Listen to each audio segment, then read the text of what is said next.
मकर रास सूर्य मकर राशीत ह्या आठवड्यात प्रवेश करणार आहे, त्यामुळे मकर राशीसाठी राजयोगासारखा प्रभाव निर्माण होऊ शकतो.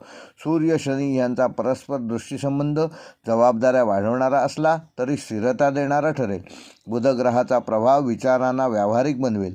चंद्राची मध्यम गती मनात द्विधा अवस्था निर्माण करू शकते. एकूणच हा आठवडा कष्ट अधिक संयम बरोबर यश असं समीकरण बनवणारा आहे. नोकरी करणाऱ्या मकर राशीच्या जातकांसाठी कामाचा भार वाढणारा असू शकतो. वरिष्ठांकडून अपेक्षा अधिक राहतील. काही लोकांना जबाबदारीची नवीन भूमिका दिली जाऊ शकते. बदलीची संधी दिसेल, पण लगेच निर्णय न घेता परिस्थिती अभ्यासणे आवश्यक आहे. शिस्त, वेळेचे पालन आणि स्पष्ट संवाद ठेवल्यास नाव व प्रतिष्ठा दोन्ही वाढतील. व्यावसायिकांसाठी हा आठवडा हळूहळू पण ठोस प्रगती करणारा आहे. मोठा फायदा एकदम होणार नाही, पण आधी केलेल्या प्रयत्नांचे परिणाम ह्या आठवड्यात दिसू शकतात. सरकारी कामकाज, कागदपत्रे, कर संबंधित बाबी नीट हाताळल्या तर तुम्हाला लाभ होताना दिसेल. भागीदारी व्यवसायात स्पष्ट अटी ठेवल्यास वाद टळतील. दीर्घकालीन गुंतवणुकीचा विचार करण्यासाठी हा आठवडा एकदम योग्य आहे.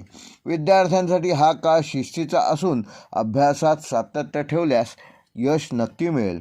स्पर्धा परीक्षा, तांत्रिक शिक्षण, अकाउंट्स किंवा व्यवस्थापन क्षेत्रातील विद्यार्थ्यांना विशेष लाभ होईल. अभ्यासासोबत झोप आणि आहार ह्याकडे दुर्लक्ष करू नका. शिक्षकांचे मार्गदर्शन उपयोगी ठरेल. वैवाहिक जीवनामध्ये संवादाचा अभाव असल्यास गैरसमज वाढू शकतात. जोडीदाराच्या भावनांकडे दुर्लक्ष करू नका. कामामुळे वेळ कमी मिळाला तरी थोडा वेळ एकमेकांसाठी राखून ठेवा. प्रेमसंबंधात स्थिरता येईल, पण अतिअपेक्षा टाळाव्यात. संयम आणि समजूतदारपणा ह्या आठवड्याची गुरुकिल्ली आहे. आर्थिकदृष्ट्या हा आठवडा संतुलन राखण्याचा असून उत्पन्न स्थिर राहील, पण खर्च नियोजनबद्ध नसेल तर अडचणीत येऊ शकता.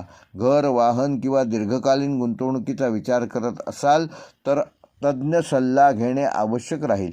उधारी देणे किंवा उधारी घेणे शक्यतो टाळावे. आरोग्याच्या दृष्टीने मकर राशीच्या जातकांना पाठीचा कणा, गुडघेदुखी, सांधेदुखी ह्याची विशेष काळजी घेणं आवश्यक आहे. कामाचा ताण मनावर परिणाम करणार नाही ह्याची योग्य ती काळजी घ्या. नियमित चालायला जा. सूर्यप्रकाशात थोडा तरी वेळ घालवा. गरम पाणी पिणे फायदेशीर ठरणार असून मानसिक तणाव कमी करण्यासाठी ध्यान आणि प्राणायाम उपयुक्त ठरेल. मकर राशीसाठी आठवड्याचे शुभ अंक आहे 4 आणि 8. शुभ रंग आहे गडद निळा आणि करडा. शुभ वार आहे शनिवार. शुभ दिनांक आहे 13 जानेवारी. व मकर राशीसाठी या आठवड्याचा विशेष उपाय येत्या शनिवारी शनिमंत्र ओम शम शनैश्चराय नमः हा 108 वेळेला जप करा आणि त्यानंतर काळे तीळ किंवा काळ्या रंगाची वस्त्र दान करा. या उपायामुळे येणारे अडथळे कमी होऊन कामात स्थिरता येईल आणि मानसिक शांतता लाभेल.